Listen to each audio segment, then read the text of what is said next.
Es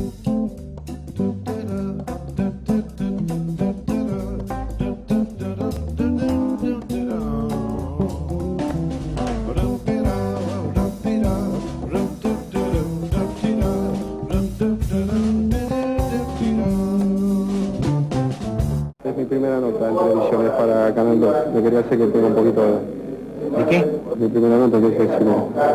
¿Qué paciencia? ¿Por qué? Quizás un poco... ¿Pero paciencia lo que me vas a preguntar? No, lo digo porque no tengo mucha experiencia. Caballo, quería preguntar algo. Agustín. Sí, el Caballo. Sí, pregúnteme. ¿Va a venir Caballo ahora? Sí, claro, está aceptada un pedido de la Unión Cívica Radical de interpelar al ministro de Economía.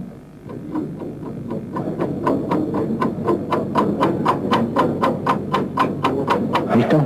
Bueno, pero esto no puede ser, querido, no, hermano. Pero no puede ser, querido. No, ¿Cómo fue esa etapa? Sí, vos después, sabés que después terminé teniendo una muy buena relación con Antonio, que me invitaba además a sus cumpleaños. Antonio Cafiero para mí fue una persona muy importante en la historia de este país. Y creo que este país, voy a hacer un razonamiento contrafáctico, ¿no? Pero creo que este país hubiese sido un modo diferente. Para decir una manera, hubiésemos cursado el consenso de Washington de otro modo, digamos. Hubiésemos tenido que navegar esa agua, digamos. De ninguna manera lo podríamos haber evitado. Pero Cafiero lo hubiese hecho de otra manera, que a diferencia de cómo lo hizo Menem. Me parece que esa derrota en la interna del 88 le costó muy fuerte al país. Pero es el comentario político a propósito de Antonio, que me parece que fue la única vez que yo milité en política, fue en la interna esa. La única vez que estuve cerca de militar en política, digamos, partidaria, fue en la interna Cafiero-Menem en el 88, cuando tenía 18 años, ahí en el barrio, en San Cristóbal, acá en la octava circunscripción del ¿Tenías PJ. amigos peronistas que te estaban convocando? Sí, ahí repartíamos los sobres, digamos, con las boletas y demás, y participé activamente de esa interna. Fue la única vez que estuve cerca de militar en política. Y después, bueno, fue el inicio, fueron las primeras notas ahí de CQC. ¿Fue antes de esto? Sí, claro.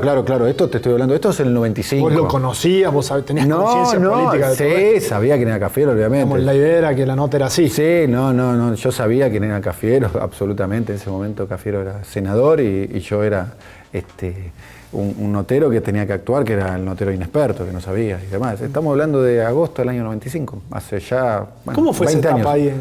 La pasé muy bien, fue unos grandes años de mi vida profesional. Yo estoy muy agradecido, la verdad que yo tengo solamente buenos recuerdos, porque la verdad que yo soy lo que soy por todas las oportunidades que se me generaron a partir de haber estado en Caiga Quien Caiga, así que yo estoy muy agradecido, digamos, a la productora, muy agradecido también a Pergolini, a pesar de que después la relación quedó herida por otros aspectos, pero la verdad que yo prefiero acordarme de las cosas buenas, que fueron muchas y fueron muy valiosas, digamos. Sería muy ingrato de mi parte si yo no pondría en valor todo lo bueno que me pasó en esos 4 o 5 años de Caiga Quien Caiga. Y eso puntualmente, digamos, vos lo pensaste en aquel momento, me imagino, en la oportunidad de poder hacer algo. Absolutamente. Y vos decís, che, pero me juego en contra de mis posibilidades como periodista, porque tengo que parecer como un periodista que no sabe, quedo poco serio, después voy a querer hacer mi camino seriamente. Digamos, ¿era el riesgo que tenías que...? Sí, no pasaba, sabía que era un personaje. De hecho, yo empiezo después, yo esto es en el 95, en el 96 sigo un poquito más con el periodista inexperto, hasta los Juegos Olímpicos, que termino haciendo una nota en la CNN en Atlanta, con Jorge Gestoso, digamos, que era como el fin del periodista inexperto, terminaba en la CNN, era el final que le encontramos al personaje, y después empiezo a hacer más crónicas políticas y todo eso, y me transformé un poquito en el cronista de la actualidad política del programa, haciendo muchas notas en Parlamento y demás, en la época, especialmente todo lo que tiene que ver con el segundo mandato de Menem, con el surgimiento de la Alianza, con personajes muy mediáticos como Fernández Mejide, De la Rúa, Chacho Álvarez y demás. ¿Te metías de cabeza y hacías lo que salía en ese momento? Digamos, hoy estás más reflexivo. Sí, en aquel bueno. momento te pegaron, te metiste, te persiguieron con un auto. ¿Era el ritmo de la televisión que te mandaba? Dos cosas aclaremos, digamos. Primero que nosotros era el clima de época, digamos, Sí. ¿viste? Mucho enojo con la política, toda la política era una mierda, exactamente. era tirar unos dardos sí, en un contexto muy diferente que el que tenemos que el actual, sí, digamos, un contexto muy diferente, viste, la sociedad muy desmovilizada, viste, los índices sociales, viste, mucha desocupación, una sociedad mucho más narcisista, si se quiere, que la que estamos viviendo ahora, para dar un ejemplo. Eso por un lado. Y después quiero decir que el episodio que me lastimaron a mí fue casi al final del programa, en octubre del año 99, en un acto de la fórmula dual de Ortega. Eso es lo que pasó. Y después el episodio que te había contado anteriormente de Alcira Gijena, de Córdoba, eso fue ya en el año 2004, digo, para aclarar y demás. Después yo termino haciendo Punto Doc, que es otro programa, una vez que se termina CQC, pero recuerdo es bárbaro, la verdad que fue genial.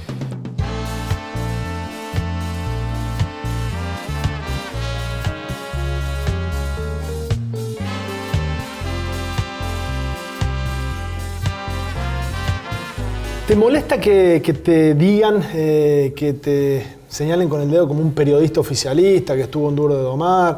¿Te jode esa historia? No me molesta, pero no me define. Yo no me considero oficialista. Yo tengo una identidad política, digamos. Yo soy peronista, digamos. He votado al peronismo o algún candidato o alguna fórmula integrada por algún peronista, siempre, digamos. Mi primer voto en el 89, cuando tenía 19 años, fue la fórmula Menem-Duhalde, digamos. Creo que fue una enorme decepción para mí. Yo tengo esa identidad política y la digo, digamos, y me parece que eso es un contrato de honestidad con los oyentes, con los televidentes o con los lectores. Bien. Eso por un lado. Después, si me considero oficialista, la respuesta es, este gobierno hace muchas cosas con las cuales yo estoy de acuerdo. ¿Qué sucedería si las dejase de hacer? Digo, vamos a dar un ejemplo. ¿Qué sucedería si mañana Cristina sale en cadena nacional y dice nosotros nos tenemos que aliar con Estados Unidos? Porque Estados Unidos es nuestro aliado natural, es el país más poderoso de la Tierra, tenemos que parar de pelear con ellos y tenemos que firmar un tratado de libre comercio porque para que lleguen no sé qué, no sé cuándo. Yo no estaría de acuerdo con eso, entonces no estaría avalando eso. O sea, yo acompaño en la medida en que considero que este es el rumbo que es importante para el destino colectivo de este país, digamos, porque me toca vivir acá, en este país, mis intereses están acá en este país.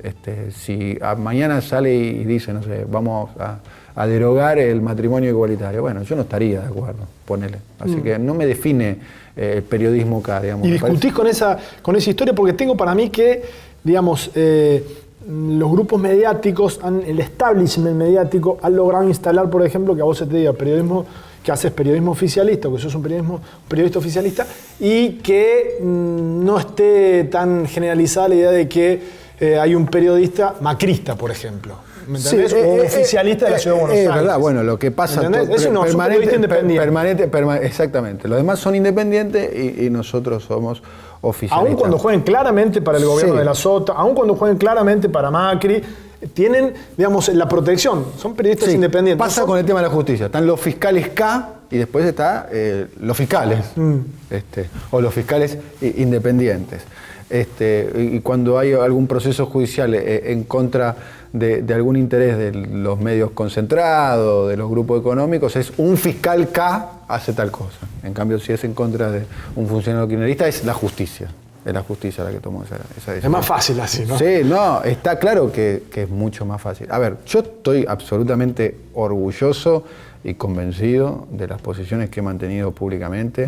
Y si me preguntases, que es una pregunta que a veces me hacen, ¿qué es lo mejor que hiciste en tu carrera? ¿O qué nota recordás y todo? Para mí lo mejor que hice en mi carrera es haber tomado la decisión de acompañar este momento histórico que le toca a la Argentina.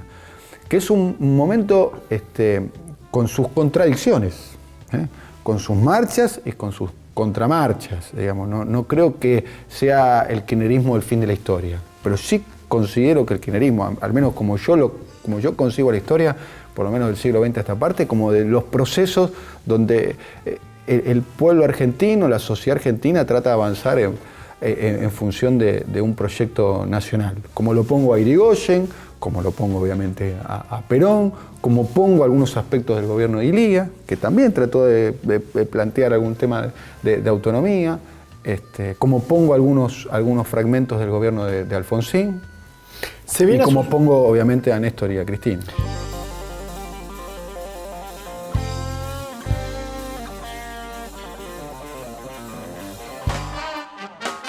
se viene asusando, digamos, y se viene instalando la idea de que hay un cambio de época, que se acaba el proyecto que conduce Cristina, que antes condujo Néstor Kirchner. ¿Cuál es tu lectura respecto de lo que puede llegar a pasar después de las elecciones en un hipotético caso de que esté Macri o de que esté Scioli con Zanini? Y es un enigma primero, ¿no? Es un enigma muy grande, digamos. Vamos hacia una campaña... Sucia. No sé si sucia. ¿No? No sé si sucia. Yo creo que van a pasar cosas en este mes, seguramente, de acá a las PASO, probablemente. Pero son dos candidatos no acostumbrados a debatir ideas, digamos, son dos candidatos que tienen una biografía en común, digamos. No son lo mismo, no digo que son lo mismo, pero Macri y Scioli tienen algunas características en común. Son ciertos advenedizos de la política que aparecen después de haber participado en otra actividad y demás, son de clase media alta o de clase alta, son hijos de que en algún momento empiezan a ejercer la política con una relación muy fuerte con los medios de comunicación y demás.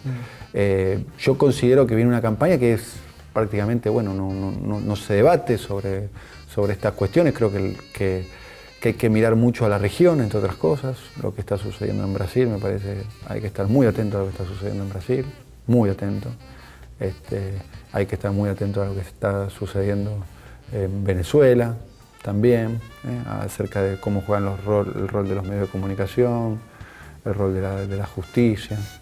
¿Por qué crees que cambió tanto lo que se pensaba de Scioli antes de Zanini y después de Zanini? Había editoriales, había un sector del establishment argentino que lo miraba con buenos ojos a Scioli, que no lo condenaba, que no lo castigaba, y por contrario, sectores del núcleo más duro del kirchnerismo que desconfiaban, que creían en todo caso que era un aliado estratégico, pero que Scioli no formaba parte del kirchnerismo, y cuando se elige a Zanini esto se invierte. Sí, yo no estaría tan seguro de que eso sea así, a priori. Yo no creo que los sectores del establishment comiencen a desconfiar de Scioli, ni creo tampoco que los sectores más kirchneristas, la base kirchnerista más paladar negro, le haya dado un cheque en blanco a Scioli para que haga lo que quiera. Cheque en blanco no las críticas furiosas que hubo hasta hace 2 meses. Sí, está claro, eso sí, eso es verdad. Eso aminoró las críticas una vez que se transformó en el candidato único, eso ahí te tengo que dar la derecha, por lo menos las morigeró. A mí me parece que lo interesante de la apertura de la etapa, en caso de que Scioli, que para mí es altamente probable, se convierta en el próximo presidente de la Argentina, es el enigma que él representa, ¿no? Porque es una persona que no ha hecho muchas definiciones políticas. Para mí, si vos me preguntás a mí lo que representa Scioli, mi respuesta es: Scioli para mí representa un enigma.